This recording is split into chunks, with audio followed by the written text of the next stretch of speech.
ഞാൻ Soy P Jacob, news desk, Brilliant Study Centre Pala. ഇന്ന് 2024 March 11 തിങ്കളാഴ്ച. ഇന്നത്തെ പ്രധാന 10 പത്രങ്ങളും പരിശോധിച്ച് അവയിലെ വിദ്യാഭ്യാസ വാർത്തകൾ ശേഖരിച്ച് നിങ്ങളുമായിട്ട് പങ്കുവയ്ക്കുകയാണ് വേഗത്തിലും ചുരുക്കത്തിലും. ഇന്നത്തെ പ്രധാന തലക്കെട്ടുകൾ: നീറ്റ് രജിസ്ട്രേഷൻ ഈ മാസം 16 വരെ നീട്ടി. എൻട്രൻസ് ഫ്ലോട്ടിംഗ് സംവരണം നിർത്തിയാൽ നഷ്ടമാവുന്നത് 700-ലേറെ സീറ്റുകൾ. ഇന്നത്തെ മലയാള മനോരമയുടെ വിദ്യാഭ്യാസം പേജിൽ പ്രാധാന്യത്തോടുകൂടി കൊടുത്തിരിക്കുന്ന ഒരു വാർത്തയാണ്: നീറ്റ് UG അപേക്ഷകർ 25 ലക്ഷം കടന്നു. ദേശീയ മെഡിക്കൽ പ്രവേശന പരീക്ഷയുടെ രജിസ്ട്രേഷൻ ആദ്യമായി 25 ലക്ഷം കടന്നു. രജിസ്ട്രേഷൻ്റെ സമയപരിധി ഈ മാസം 16 വരെ നീട്ടിയിരിക്കുന്നു.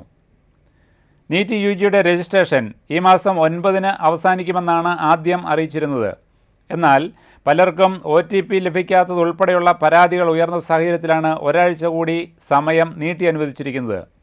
16 രാത്രി 10:50 വരെ രജിസ്റ്റർ ചെയ്യാം. ഫീസ് അടയ്ക്കാൻ രാത്രി 11:50 വരെ സമയമുണ്ട്.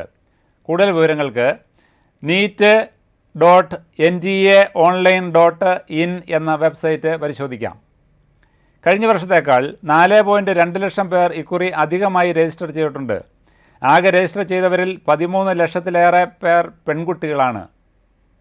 ഇനി മനോരമയുടെ 9-ാമത്തെ പേജിൽ മറ്റൊരു വാർത്ത കൊടുത്തിരിക്കുന്നു: ഫ്ലോട്ടിംഗ് സംവരണം നിർത്തിയാൽ നഷ്ടമാകുക 700-ലേറെ സീറ്റുകൾ. മെഡിക്കൽ എഞ്ചിനീയറിംഗ് പ്രവേശനത്തിൽ ഫ്ലോട്ടിംഗ് സംവരണം നിർത്തലാക്കാനുള്ള തീരുമാനം പിന്നോക്ക മുസ്ലിം വിഭാഗങ്ങൾക്ക് അർഹതപ്പെട്ട 700-ലേറെ സംവരണ സീറ്റുകൾ നഷ്ടപ്പെടുത്തിയേക്കുമെന്നാണ് സൂചന.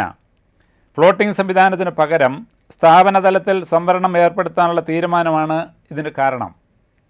ഇതിനായി പ്രോസ്പെക്ടസ് ഭേദഗതി ആവശ്യപ്പെട്ട് ഉന്നത വിദ്യാഭ്യാസ പ്രിൻസിപ്പൽ സെക്രട്ടറി എൻട്രൻസ് കമ്മീഷണർക്ക് കത്ത് നൽകിയിരിക്കുകയാണ്.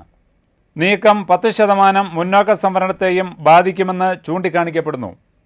കഴിഞ്ഞ അധ്യയന വർഷം സർക്കാർ മേഖലയിൽ MBBSന് 174, എഞ്ചിനീയറിംഗിന് 573 ഉൾപ്പെടെ മൊത്തം 747 പേർക്കാണ് ഫ്ലോട്ടിംഗ് സംവരണം വഴി പ്രവേശനം ലഭിച്ചത്. സംവരണം നിർത്തലാക്കാനുള്ള നിർദ്ദേശത്തെപ്പറ്റി അന്വേഷിക്കാൻ മുഖ്യമന്ത്രി ഉത്തരവിറക്കിയിരിക്കുന്നു.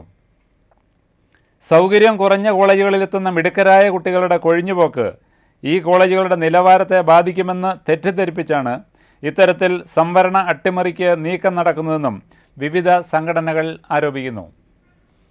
ഇതോടെ ഇന്നത്തെ നമ്മുടെ വിദ്യാഭ്യാസ വാർത്തകൾ ഇവിടെ പൂർണ്ണമാവുന്നു.